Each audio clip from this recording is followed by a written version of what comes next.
Bismillahirrahmanirrahim. Assalamualaikum warahmatullahi ta'ala wabarakatuh. Alhamdulillah. Allahumma sholli ala Sayyidina Muhammad wa ala ali Sayyidina Muhammad, amma ba'd. Buat teman-teman dimanapun berada, subscriber yang melihat channel ini, semoga diberikan kelancaran, sehat lahir dan batin, sehat rezekinya, sehat sosialnya, dan lain sebagainya. Terutama sehat untuk taat, patuh kepada Allah Subhanahu wa Ta'ala. Baik, seperti biasa, saya akan memberikan sedikit informasi-informasi yang menarik yang terjadi di ibu kota. Kita lihat beritanya apa saja. Saya hanya menyampaikan informasi ringkasan videonya. Kita lihat dari siapa ya. Berita banyak sekarang, beritanya ada berita tentang kematian almarhum orang dekatnya Jampitsus Febri Adriansah. Itu lagi ramai kembali karena kematiannya tidak wajar. Dari mulut ada busa, dari hidung ada busa. Baik, yang lagi rame lagi dari ijazah Gibran Wapres dan ijazah bapaknya ya, yang masih dipermasalahkan di media sosial. Nah, ini ada berita yang menarik. Bentar kita cari yang sudah lama dulu. Kita cari, oh ya, oh inilah. Kita pindah dulu ke sini nih, ke Hersubeno Point. Udah agak lama, 5 jam yang lalu. Judulnya sangat menarik sekali. Silakan yang mau ke channelnya Hersubeno Arif. Silakan yang mau ke channelnya Hersubeno Arif. Itu sangat mencerdaskan. Judulnya seperti ini.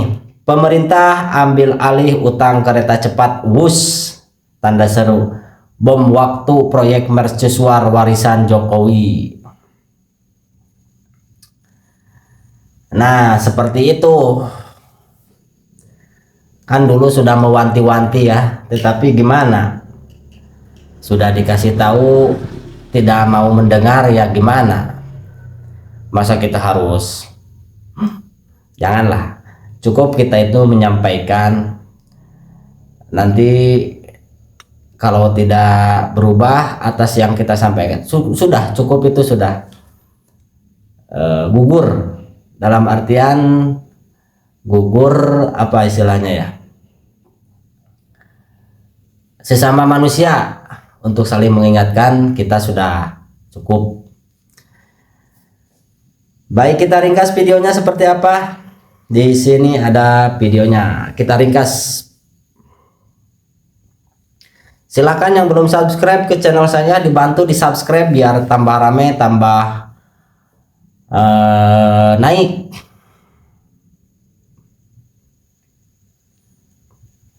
Nah, video ini membahas keputusan pemerintah. Sebentar, kita pakai kacamata supaya tidak terkena sinar. Video ini membahas keputusan pemerintah Indonesia di bawah kepemimpinan Presiden Prabowo untuk mengambil alih utang proyek kereta cepat Jakarta-Bandung WUS yang dianggap sebagai bom waktu keuangan. Berikut adalah poin-poin utamanya. Ngeri, saya ngeri. Ngerinya seperti apa? Ini nanti kalau diambil sama APBN ya, kalau mengambil dari APBN, harga pokok nanti ke sana larinya. Menurut keyakinan saya, ke harga pokok tidak tahu nanti. Dari sekarang juga sudah naik dan itu kemungkinan turunnya tidak ada. Kemungkinan untuk harga turunnya itu tidak ada. Kemungkinan loh ya, keyakinan itu kemungkinan kalau dilihat dari APBN yang ada sekarang. Baik, kita teruskan dulu. Poin yang pertama, pengambil alihan utang. Menteri Keuangan Purbaya Yudi Sadewa mengumumkan bahwa pemerintah akan mengambil alih beban utang proyek yang mencapai ratusan triliun rupiah. Utang ini sebelumnya membebani kinerja keuangan PT Kereta Api Indonesia Persero yang berada di bawah kendali Danantara. Skema spesialis mission facial. Untuk melunasi utang tersebut, pemerintah menggunakan skema spesialis mission facial (SMP) melalui PT Sarana Multigria Finansial (SMF). Menteri Keuangan mengklaim langkah ini tidak akan membebani APBN secara langsung karena menggunakan keuntungan yang dimiliki perusahaan tersebut. Keuntungan, emang ada keuntungannya? PLN aja yang bayar setiap hari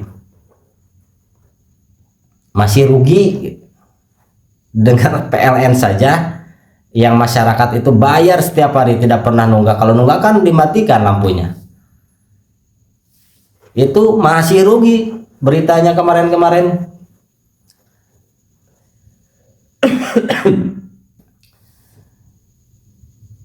Terus kritik ekonomi kebijakan ini menuai kritik tajam dari berbagai pengamat ekonomi. Kritikus berpendapat bahwa mengalihkan beban utang ke PT SMP hanyalah akrobat akuntansi karena dana di PT SMP tetap merupakan kekayaan negara yang seharusnya menjadi dividen penerima negara.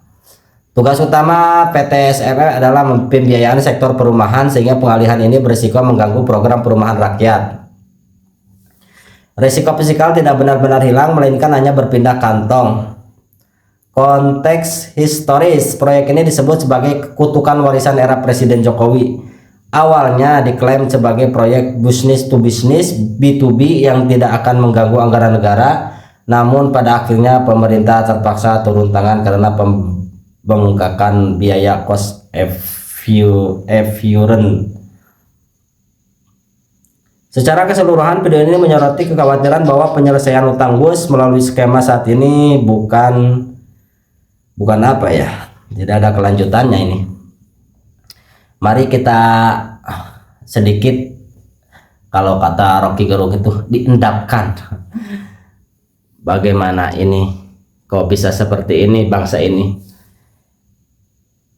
Pada kemana ini? Penglahir pemimpin. Contohlah, kalau harusnya sedikit banyak ya, contoh dari PDI dulu kan melahirkan pemimpin A, pemimpin B, pemimpin C, harusnya lah ikut membantu gitu. Dalam artian, ayo terus kita suarakan, mau sampai kapan ini seperti ini? Rakyat nanti yang kasihan itu rakyat, dari harga-harga pokok dan lain sebagainya, gas, premium juga seperti itu.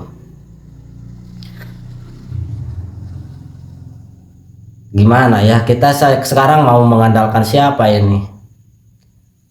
Belum terbayang. Kita berdoa saja, semoga Allah Subhanahu wa Ta'ala menolong bangsa ini dari kesengsaraan.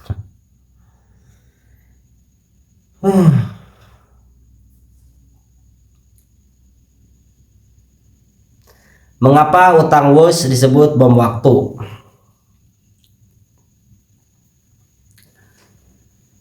Utang proyek kereta cepat Jakarta-Bandung WUS disebut bom waktu karena beberapa alasan fundamental yang dibahas dalam video.